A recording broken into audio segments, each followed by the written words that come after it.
afternoon, everybody. So I'm very pleased to introduce Professor Lorenzis from ETH Zurich. So as many of you know, she's a leading scientist in computational mechanics, and she works on many aspects of both direct computation and experimental mechanics, including not only structural mechanics and as well as machine learning techniques applied to computational mechanics. She is a fellow of the European Mechanical Society, and I'm very pleased to introduce her. So, thank you very much for accepting the invitation and the floor is yours. Thank you very much.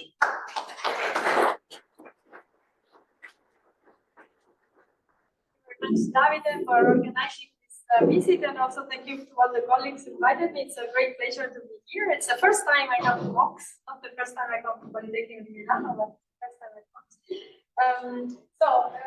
As David has said, mostly I present on either fractional mechanics or machine learning applied mechanics. Today I'm going to present about a third topic that is pretty new in my group.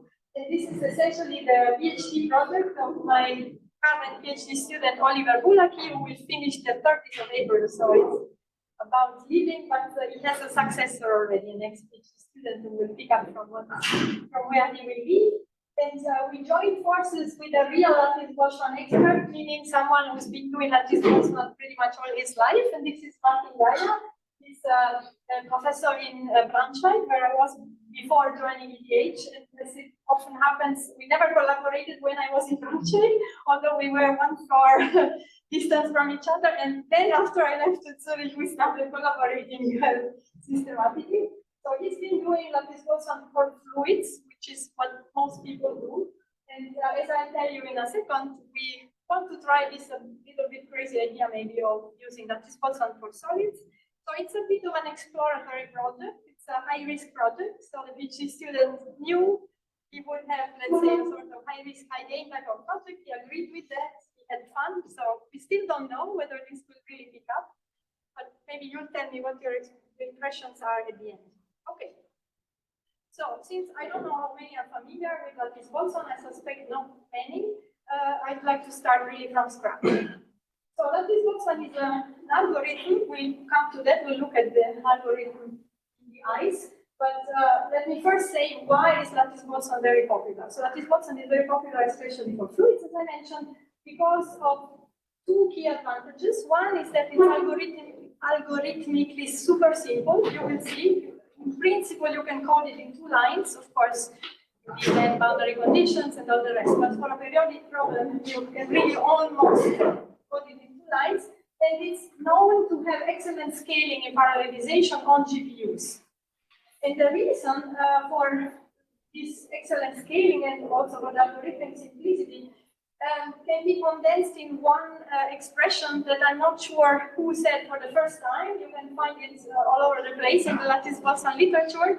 So not to upset anyone, I'm not going to attribute it to anyone, is that all non-locality is linear and all non-linearity is local in Lattice Boltzmann. It's hard to grasp now, but hopefully it will become clear in some slides. Where is it used? Very popular, as I mentioned, in fluid mechanics. So mechanics community has a sub-community which deals with Lattice Boltzmann. They run their own conferences, they have their own journals.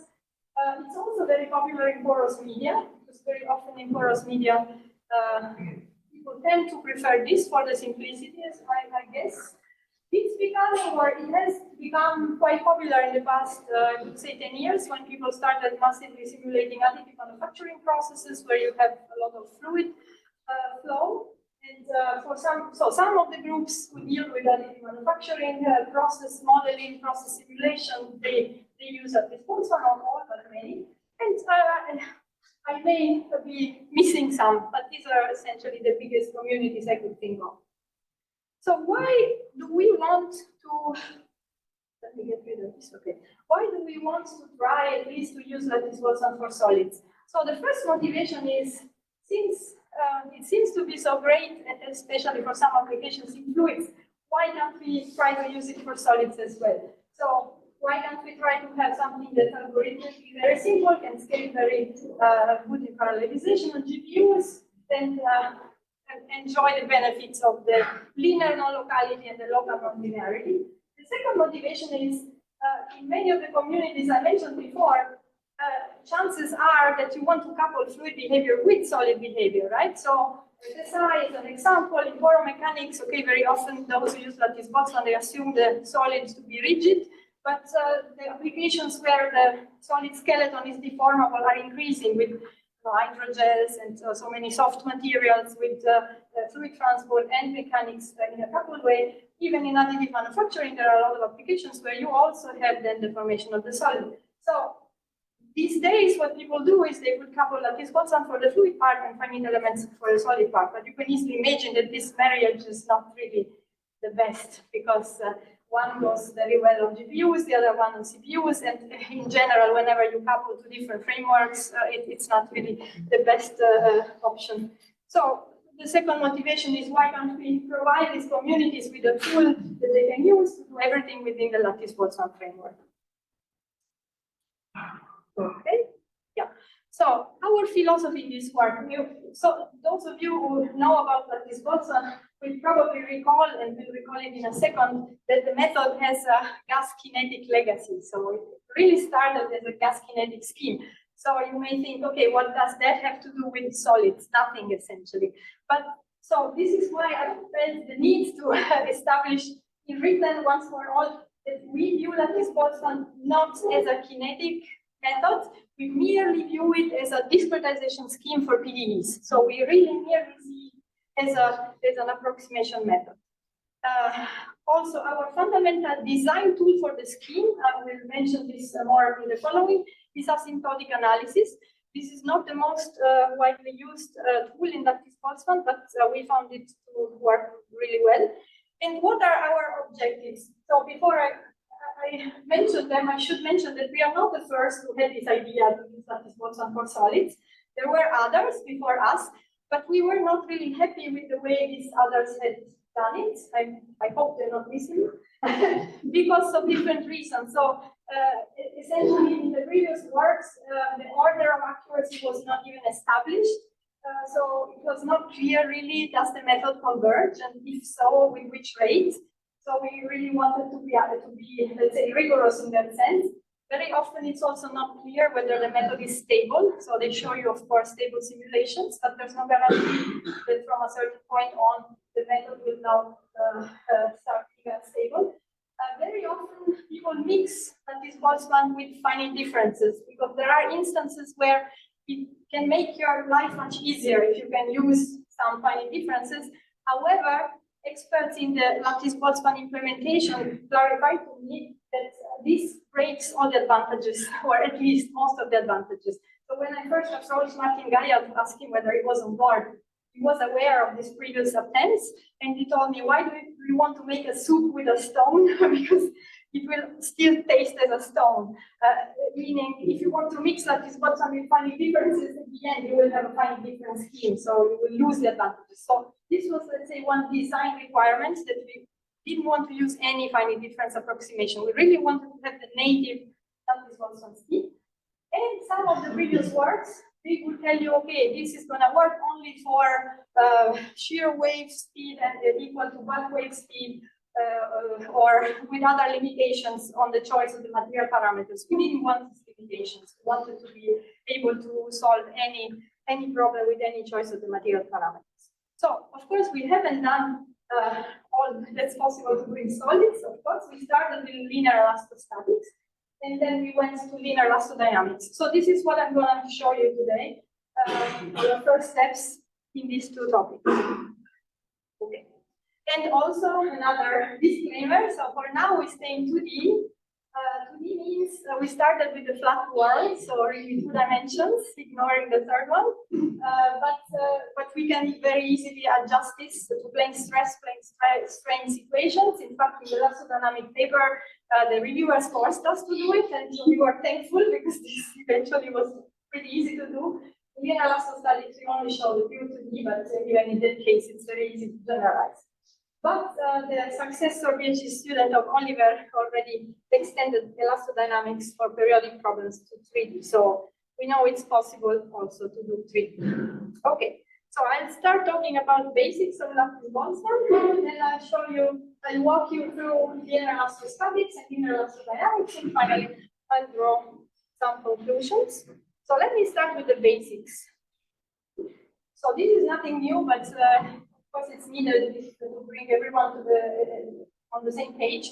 So we need to start a bit before Lattice Boltzmann. We need to start with the Boltzmann equation. The Boltzmann equation is has one unknown. This unknown is a distribution function.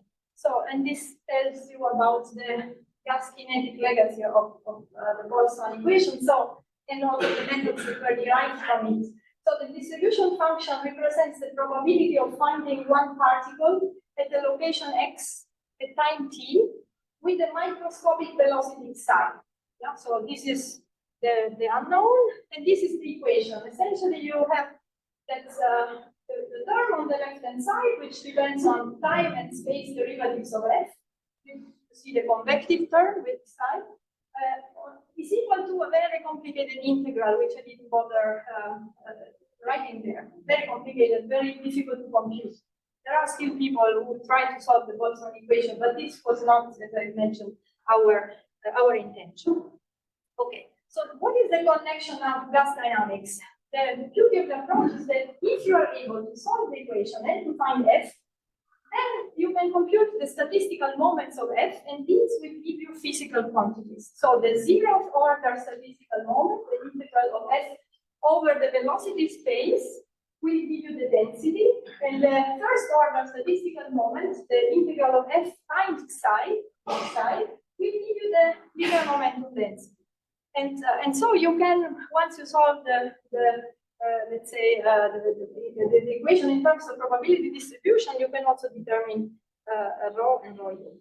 So this is a concept that we will need also in the following. Physical quantities are statistical moments of the distribution. This will continue to be true also in Lattice Boltzmann. So now, what do we need to go from the Boltzmann equation to Lattice Boltzmann? We need a few steps in between. First of all, we need to substitute the super complicated integral on the right-hand side, which will be super difficult to compute, with a simplified expression. The simplified expression is known as the BGK collision operator. BGK are the initials of the three gentlemen who first came up with this model. And so this simplified collision operator is really simple, as you can see. So essentially, you're saying that the change in f as a result of the collisions with other particles is proportional to how much f is different from an equilibrium distribution, which is this FEQ. And the proportionality constant is 1 over a time. You can easily find out. And this time is known as relaxation time. So essentially, the simplified collision operator relaxes the distribution with a characteristic time that is a model parameter. Okay, then we are still, even with this simplification, we are still, of course, in infinite dimensions because of velocity, because of space, because of time. And so first, we discretize in velocity space. So we restrict the microscopic velocities to be not anything, but to be one of a finite set of discrete velocities. So we pick the possible velocities. You see here a very, very common option in Lattice Boltzmann. It's called D2Q9, D2 because it's in 2D, Q9 because you have 9 possible velocities, including the 0, 1 that's here in the center. So you see that instead of having any velocity, you have one of these 9 velocities as possibilities. We're going to call them C sub I. And for each velocity, we will call F sub I the so-called population. So essentially, it's the distribution function, but restricted only to that velocity Ci. Okay. Now we need to discretize also in space and time. And if we do that, we come up with the final Lattice Boltzmann scheme. We will rewrite it again in an even better form. But you see that this is really simple, because for each unknown population, you see that this is a function now of x plus Ci delta t. I mean, it's a function of x and t, but now x and t are not continuous variables. So the x's can only be on a grid, and this grid is always a regular square grid in 2D. Yeah?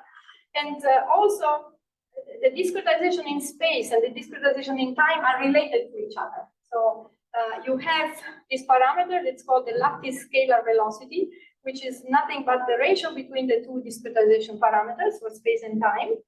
And essentially, with this scheme, you ensure that at every time step delta t, each population can only move of delta x on the grid. So every population at every time step cannot end up anywhere, will be guaranteed to end up on another point in the grid. And so you see here that the populations, so population F1 associated to C1 will go from this point to this point and so forth. Okay? And now from this moment on, we want to change a little bit of notation in the sense that so far I told you, okay, we have velocities from 0 to 8, so 9 velocities. Now I want to give velocities to indices because it's convenient. So instead of saying Ci's with i's from 0 to 8 in this case, I'm gonna talk about Cij, where the components of Cij are I, C, and JC, and I and J can be -1, 0, and 1 for this choice of the family of discrete velocities. Okay, and this means that also my populations will have two indices, Ij. And you see here that the two indices tell you immediately in which direction. So C10 has is all in the x direction and has no component in the y direction. Here, for the negative ones, we are using the notation of the crystal community in material science, where they put a bar on top to denote negative direction. Okay. So here you see other choices of, well, so this is essentially Q9, but we have removed now the velocity in the middle, because for our linear elastostatics, as we will see, we found out that that one is irrelevant, so we could throw it away, one unknown less, because now these are our unknowns, right? So the various populations are now our unknowns. And for elastodynamics, we will see that we will need a smaller stencil. So we will need essentially only 4 velocities, but we will see that nevertheless things are a bit more expensive than you can think based on this. Okay, so overall, what have we done? We have shown that starting from the Boltzmann equation, going through the BGK approximation, which substitutes the complicated Boltzmann integral with the BGK relaxation on the right-hand side, and then going through velocity discretization and time and space discretization, we have come up with this scheme. This is the Lattice Boltzmann scheme, one line essentially. You see in the group of Unpublished that Martin Geier belongs to, they put Boltzmann on the computer to visualize this transition, let's say. On the other hand, we have also seen that once you have solved for f, you can show rigorously that using this Chapman-Hesselhoff expansion, it's a sort of multi-scale expansion, you can recover the Navier-Stokes and the continuity equations. And the nice thing about Lattice Boltzmann is that if you start from Lattice Boltzmann and do again Chapman-Hesselhoff expansion with some subtle differences, you still recover Navier-Stokes and continuity equations. So this is why the method is so successful in fluid mechanics. Now, for us, this path is irrelevant. We don't care about this path. We only want to start from the Lattice Boltzmann equation with a collision operator which we don't know yet. And we want to find our way through asymptotic analysis for some smallness parameter, which we will define much smaller than 1, to show that by solving this scheme with an operator here to be designed, macroscopically, we can solve elastostatics and elastodynamics. So that's the goal. So essentially our goal is to design this collision operator on the right-hand side. So from now on, okay, I will omit the heads. So whenever I talk about Fij, I'm in the discrete, I'm only in the discrete.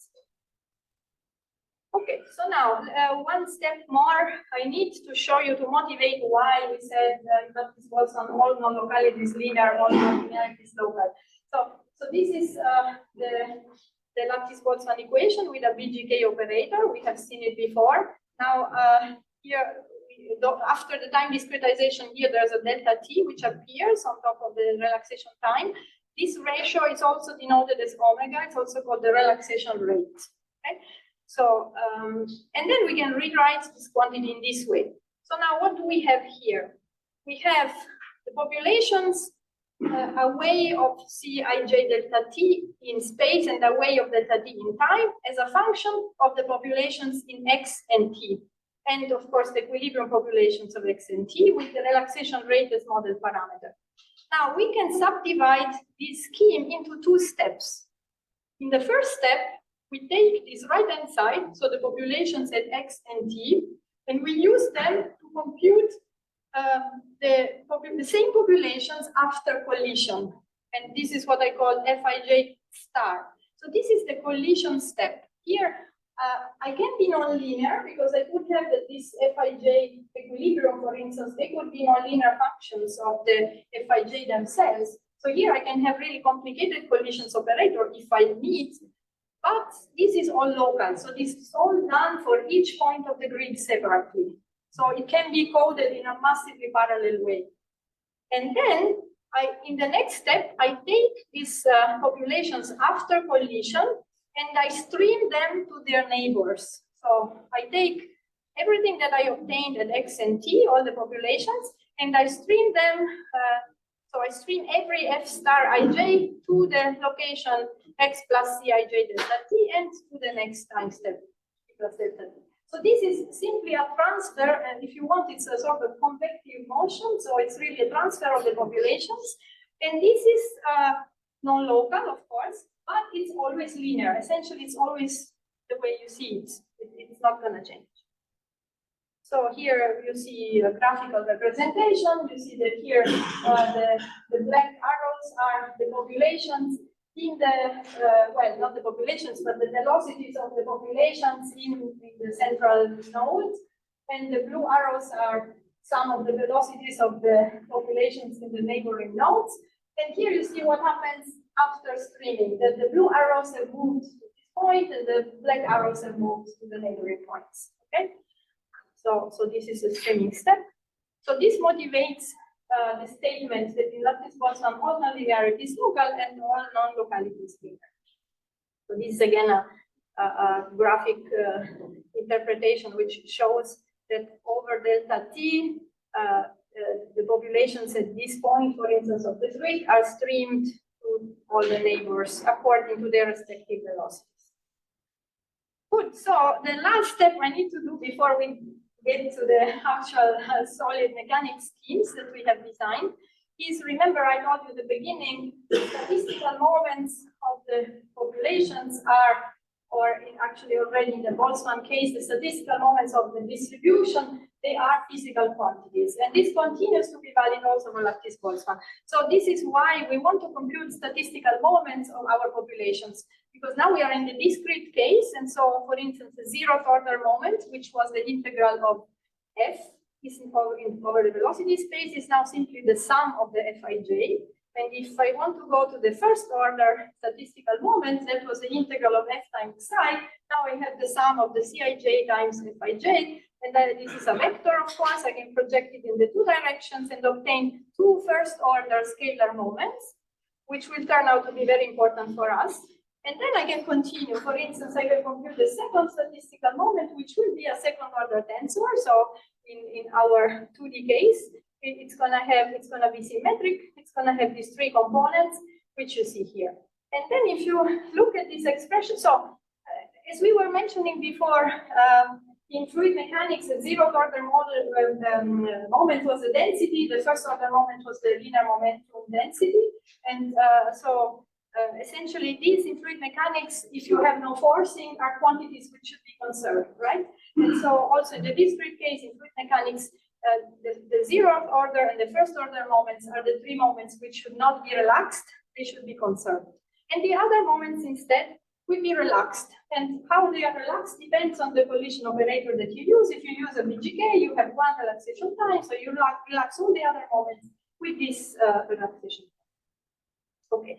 in general, you can continue to compute moments of higher order. The interesting thing or the useful thing is that you always have as many independent moments as populations. So you can show, because you see that here you have an I square and the ij and j square within this I and j can be -1, 1, 1, 0. So of course, if you take I power 4, it will be the same as I power 2. So you can really show that as many populations you have independent statistical moments.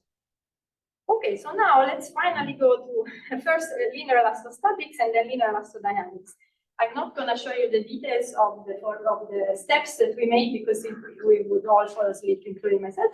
But I will show you what came out of it. Yeah, and I'll draw some. I mean, of course, I'll show you some results and then do some comments. So first, let's start with periodic problems for linear elastostatics. It turns out that why periodic problems? Because boundary conditions which in finite elements are pretty friendly. In Lattice Boltzmann are a scientific term, I would say, a major pain in the neck. So you really don't want to be designing them, and yeah. So that is a bit the downside that we have experienced so far. But anyway. Okay, linear elastostatics. We have, of course, 3 families of governing equations: balance of linear momentum, kinematics, and linear elastic isotropic constitutive law. We can put them all together in the Geier equation and with periodic boundary conditions to start from. So, if you paid attention, you notice that Lattice Boltzmann is intrinsically a time stepping. You cannot solve an elliptic equation with Lattice Boltzmann. You cannot solve anything in one shot. You need a time stepping. So here, the hope is that you will time step to the steady state, and the steady state will be the solution of your elliptic PDE that you started from. And this is not our idea. So this was tried already in one of the previous papers that I was mentioning. So we simply add at the right-hand side a term that is proportional through some proportionality coefficient kappa to the first derivative in time of u. Yeah, and this is how prepare, let's say, already the continuum equations to be suitable for Lattice Boltzmann. So of course, accordingly, we also need initial conditions. Okay, and then something that's not really a must, but it's useful and it's also very typical in Lattice Boltzmann is to non-dimensionalize everything. So we pick some reference length, time, and we non-dimensionalize everything. Okay, so this blue slide summarizes what comes out of a quite long and not so, let's say, not so painless process. But eventually the pain is really the design of the method. Once you have designed it, to code it is really a piece of cake. I mean, this is what is attractive, because if it was painful also to run it, or to code it and to run it, then what's the point, right? But so we are taking the pain to design it to let other people have really an easy life, at least that's a hope in coding it and using it. Okay, so first thing, we want to code, we want to be able to solve approximately linear elasticity in the isotropic case. So we need to be able to tailor independently 2 elastic constants, 2 parameters. It turns out if you use a D2 Q8 or a D9, in this case it doesn't make any difference, and 1 relaxation time, you cannot independently tailor 2 parameters, which is why some of our predecessors have limited the scheme only to some limited range of elastic constants. So we need the so-called multi-relaxation time collision operator, which is something we did not invent. It existed already for fluids. So the idea is to let different moments relax at different rates. So for our case, the motivation is to be able to tailor, let's say, shear and bulk modulus separately. In fluids, the advantage is you get a bit more flexibility, which you can exploit in the design of your scheme for accuracy and or for stability. So the consequence is that since you want to relax different moments at different rates, you need to perform the relaxation in the moment space. But that is not a problem, because the relation between the populations and the moments, as you have seen before, but you can put it in a matrix vector form, is essentially in between. There's a matrix of constants. So if you have the vector of the populations and the vector of the moments, in between you can put a super easy matrix of constants. So how do we proceed? We have the populations before collision. From them, by multiplying with this matrix, we compute the moments before collision. Then we relax. How we relax, we see in a second. So relaxing of appropriate moments at the appropriate rates we find the moments after collision, and then we transform back with the same matrix as before, but inverse, and obtain the populations after collision. So this is the collision step. So now let's see what we relax and how. So we need to choose which moments should be relaxed and which moments should not be relaxed. Yeah, so before I told you in fluids, the zeroth order moment and the first order moment should not be relaxed. In our case, what we obtain is that we need to choose which moments should be relaxed and which not. So the ones that are not relaxed are also called the conserved moments. This is the Lattice Boltzmann terminology. And for those who need to be relaxed, we need to choose the relaxation rates. So, and we also need to choose the equilibrium moments. Okay, so our design variables now are which ones are to be conserved, and for those that are not conserved, how should we pick the expressions of the equilibrium moments and of the corresponding relaxation rates. Okay, so these are the results. The results from asymptotic analysis tell us that the first order moments, so the first order moment is a vector, so the two components can be obtained to compute the x and y components of the displacement field. So essentially, those are the moments that should not be relaxed. So those are conserved. Okay, to be picky, I should mention that there's a bar on top, but these are really technical details.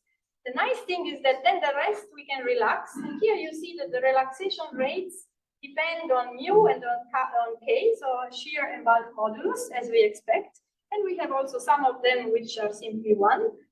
And these are the expressions of the equilibrium moments. It's nice to see that the second order moments, they build up a second order symmetric tensor, and that's the Cauchy-Stress tensor. So everything is pretty nice. So also in terms of post-processing, you barely need anything, because once you relax the moments and you obtain the final moments, you don't even need to go back to the populations, except that you want to do the next step, so you need them, but you can directly compute the stresses. Okay, so this is the scheme, but I think essentially this is something we have seen. So you start from the pre-collision populations, you compute the pre-collision moments. This is in more detail what you do.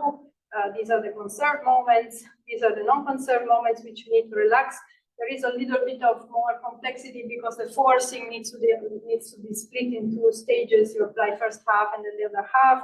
So these are technicalities, but essentially what happens is what I was discussing before. So you obtain the post-collision moments, you then obtain the post-collision populations, and then you stream them to the next neighbors.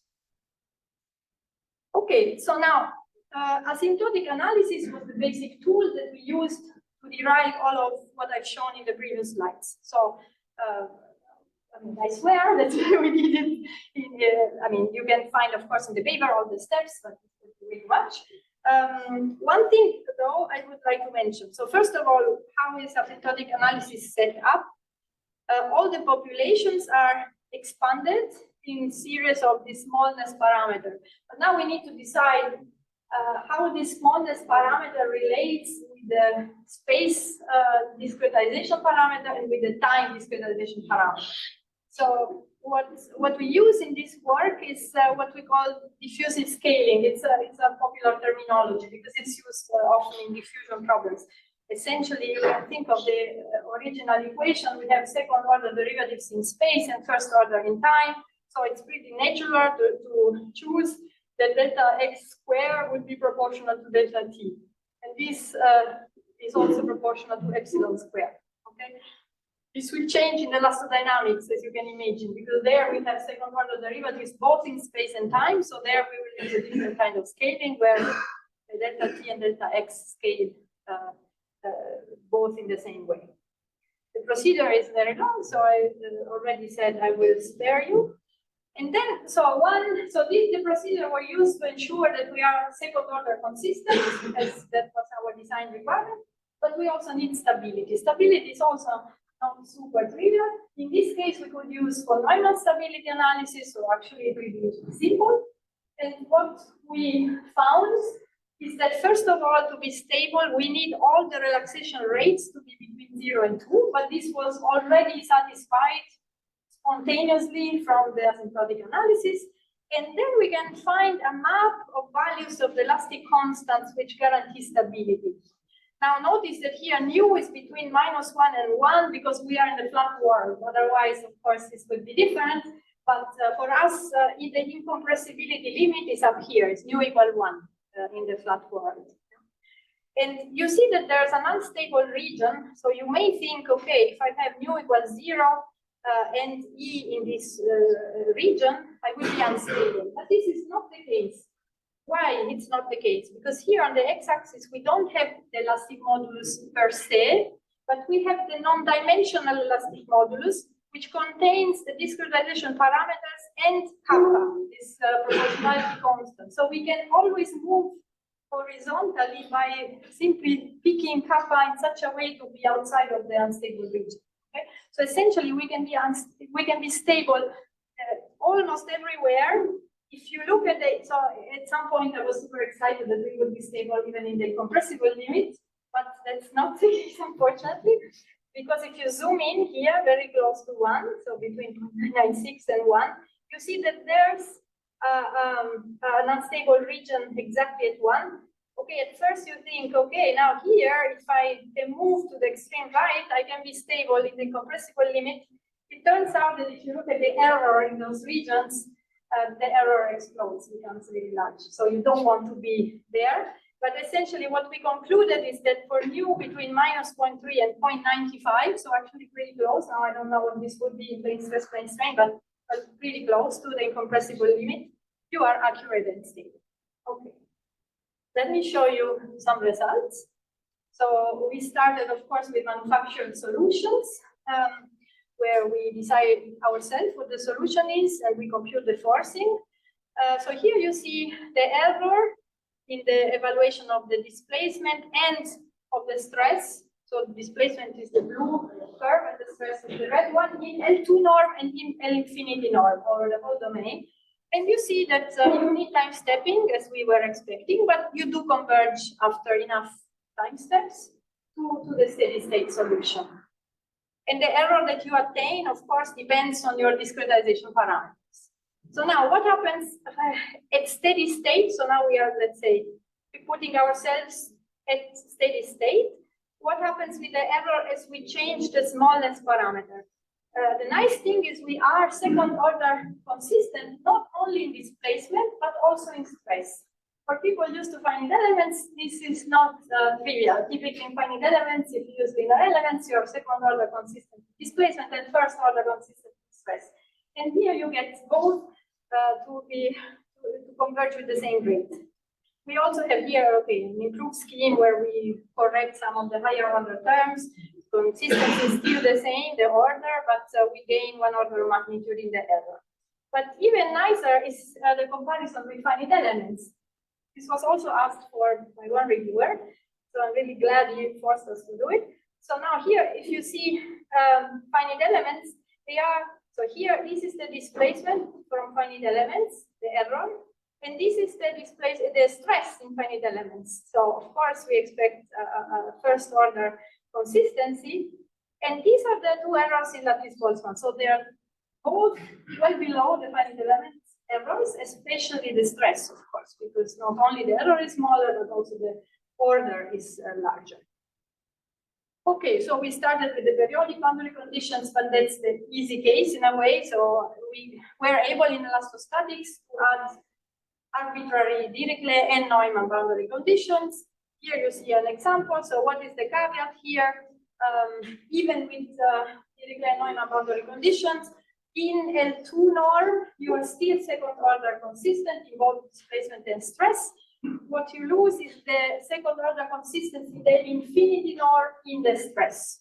But I mean, that's something you don't even have in any norm in finite elements. So the reason is that you have, of course, very concentrated error close to the boundary. So that kills I mean, that kills your second order in the infinity norm, but the L2 norm is still doing a great job.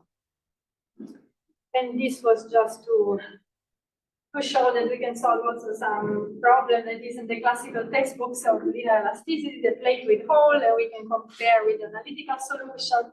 And just to make a little mental break at this point, you you can see this animation which shows the time stepping. Now we are time stepping to the steady state solution.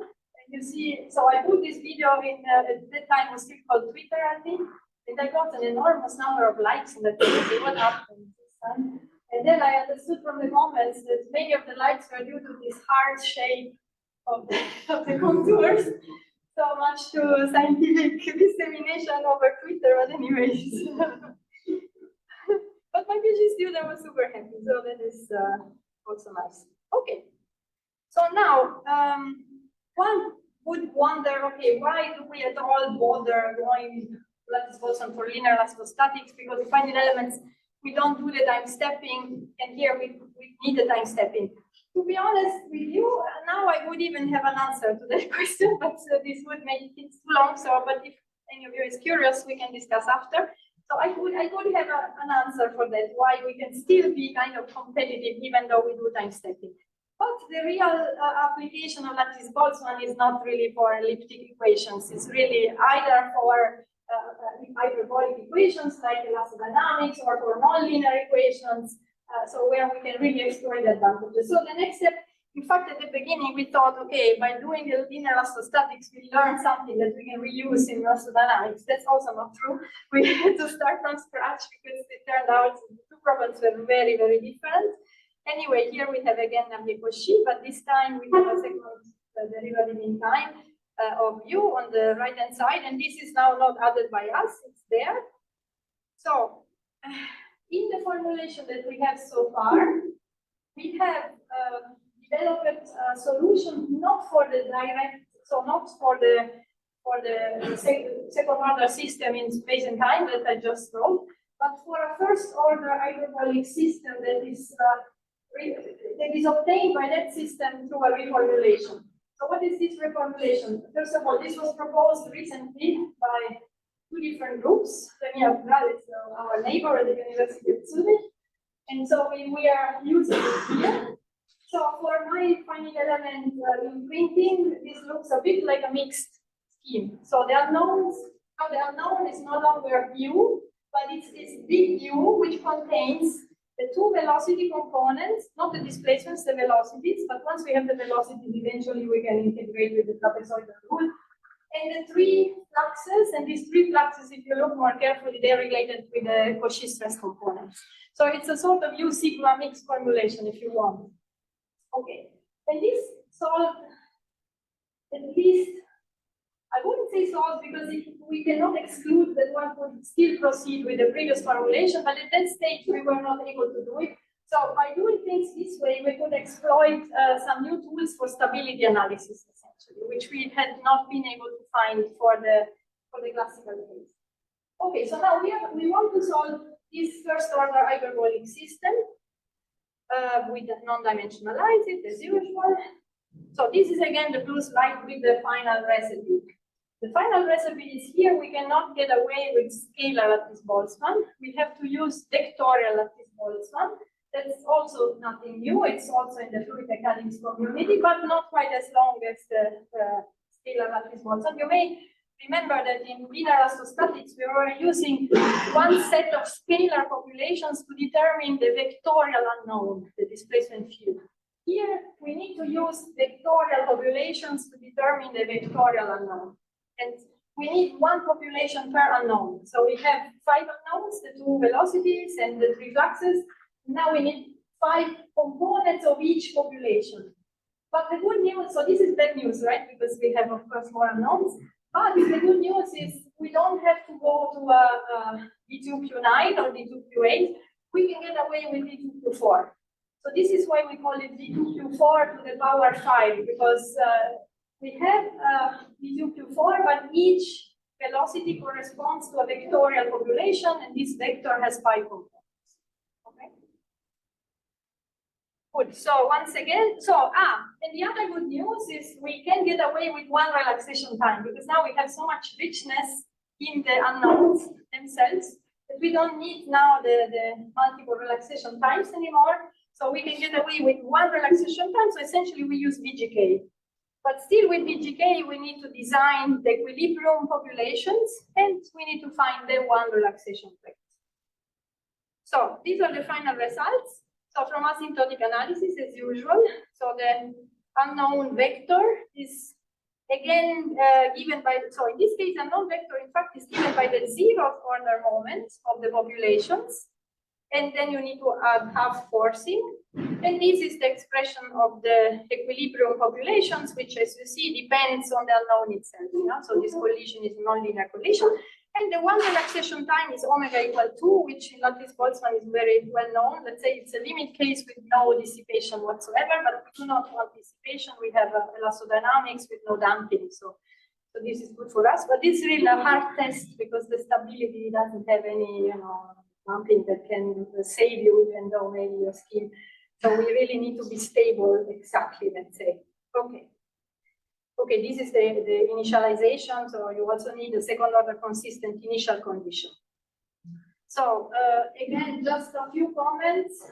Here we need, as I mentioned already before, acoustic scaling. So since we have second order derivatives in space and time, we need the smallest parameter that scales like delta x and also like delta t.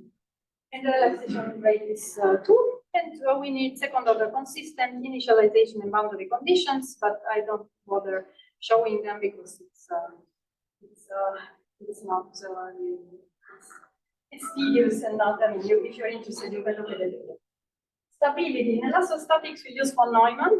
Here, von Neumann, to our surprise, doesn't work, meaning that von Neumann gives you only it gives you a necessary but not sufficient condition unless you have a normal operator, and it turns out in this case we don't have a normal operator, and so we could kiss von Neumann goodbye. We needed something else. This costed us the most time, I think, after boundary condition. And at some point, Oliver was able to find these key references, which introduce the notion of pre-stability structures, which I don't bother you with. But the final story is that you find a sort of CFL condition. So you can really prove that under a CFL-like condition, the method is stable. And this you can do thanks to this work on pre-stability structures. Again, manufactured solution, where now we don't time step to steady state. Now this is elastodynamics. And we show here for a given time step, we show again second order consistency in display in velocity, but you keep that while integrating with trapezoidal rule to displacement and stress in L2 and L infinity. Of course, this again is for periodic problems. So as you go to, so this is with homogeneous Dirichlet boundary conditions. It's still nice, but the general Dirichlet and Neumann boundary conditions is something we're still working on. Okay, so I have few more minutes to make a short summary and give an outlook. So we developed two new Lattice Boltzmann formulations, one for linear elastostatics and one for linear elastodynamics. The elastostatic formulation is based on the multi-relaxation time collision operator. The elastodynamic formulation is based on vectorial Lattice Boltzmann.